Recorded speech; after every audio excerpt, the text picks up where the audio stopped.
Hello, I'm Dr. Daniel Vorobiof. I'm a medical oncologist and the medical director of Belong.life. We would like to talk to you about immunotherapy. As you will know, immunotherapy is a big buzzword in the cancer world.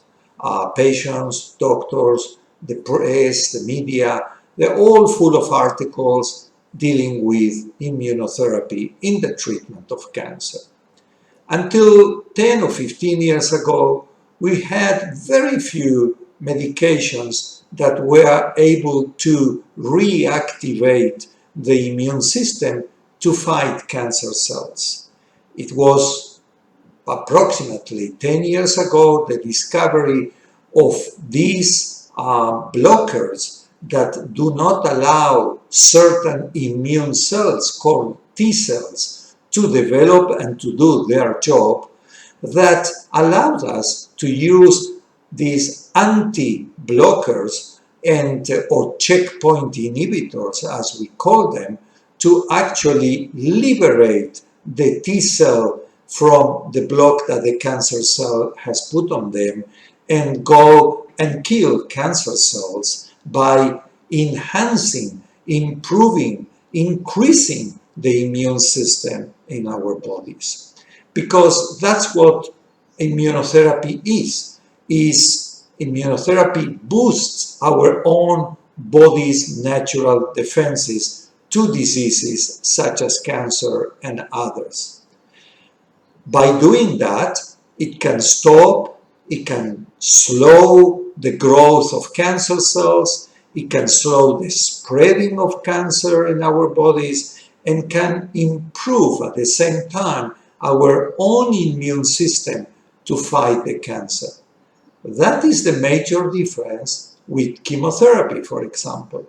Chemotherapy attacks the rapidly dividing cancer cells in our body, irrespective if these are good cells or bad cells. And that's why we have some well-known side effects of chemotherapy, such as hair loss, for example, because those are rapidly dividing cells, or lowering of the white cell count, because the white cells are also rapidly dividing cells. So all these side effects do not happen with immunotherapies.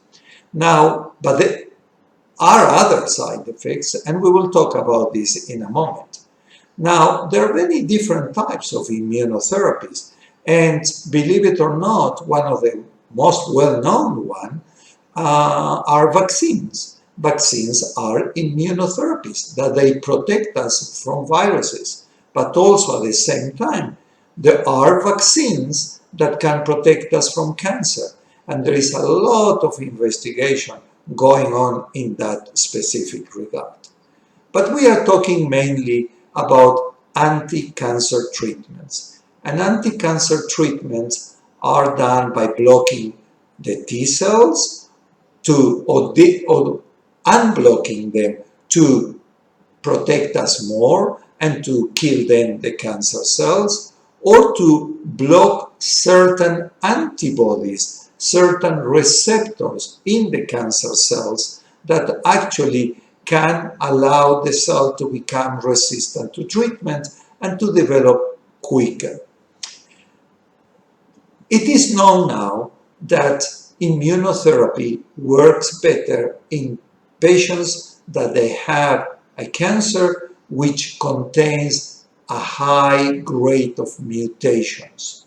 So there are cancers that can be developed or can develop with one or two or three or mutations. But actually cancers that they require a large percentage of mutations are cancers that they are more sensitive to the use of immunotherapy drugs, such as, for example, melanoma, of kidney cancer, or lung cancer, etc. It is also known that the side effects of immunotherapy are different from the side effects of chemotherapy. Immunotherapy can produce an inflammatory reaction in the body.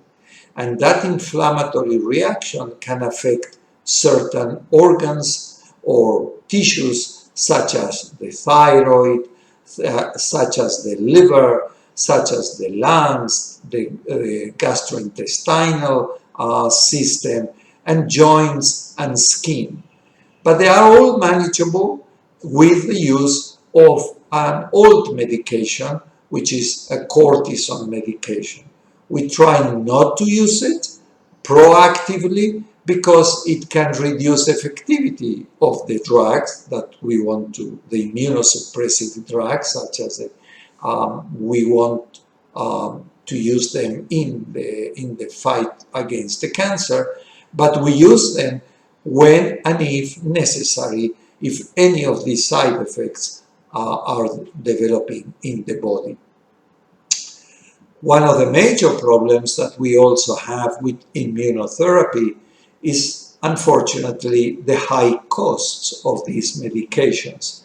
And there are efforts to bring down the cost, but it remains a problem in the big world where the majority of patients cannot actually receive these drugs because there is no enough funds to pay for them in whatever it is, if it is a private insurer or a national health organization.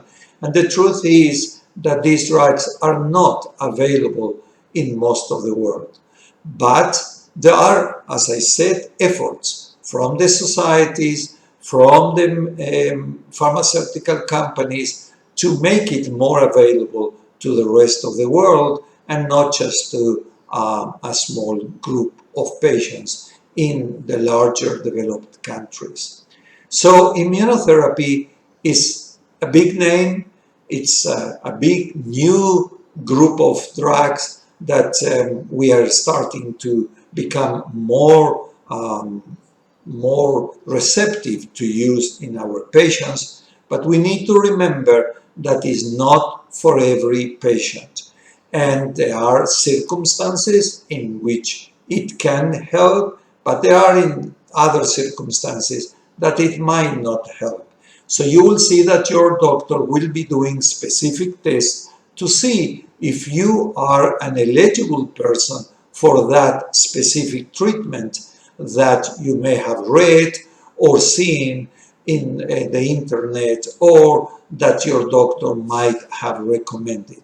So treatments are given to the right person at the right time with the right drug, and there are not one treatment treats all the problems in the world.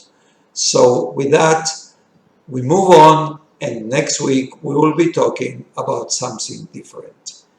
Please contact us if you want to have more information about today's topic. Thank you.